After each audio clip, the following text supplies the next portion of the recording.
Some people come into the world and are recognised from an early age as born entrepreneurs.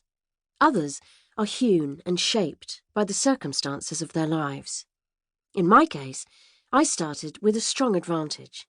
From an early age, I was programmed by my parents to have a career. Not just any career either, but a brilliant and successful one. No one in my family suggested how this might be achieved, as there was nothing for which I showed a particular talent. There was also a very mixed message attached to this powerful parental vision for my life. My brilliant career would need to come to an end on the day I walked down the aisle. My mother had given up her job in order to put her exceptionally good organisational talents to use in the home, and so, it seemed, would I. My parents, Ralph and Estelle Asserson, met and married just after the Second World War. Both were in their 30s, and their views about life and child-rearing were somewhat Victorian. My younger sister, Rosalind, and I were brought up to be seen and not heard, and to be good little girls.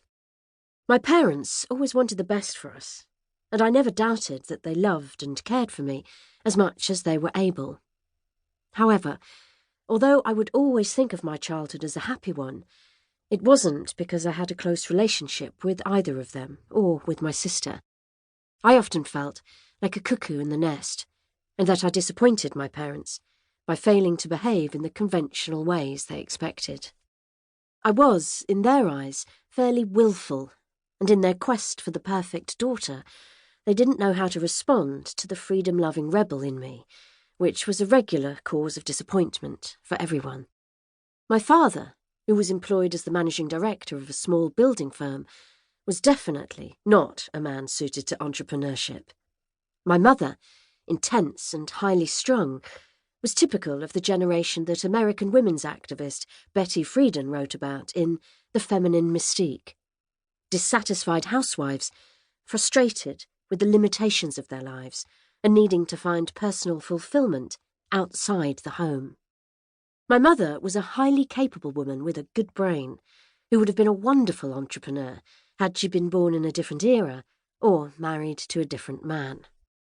When I was older, I would think of her as a professional housewife, as every activity to which she turned her hand was completed in the most accomplished way.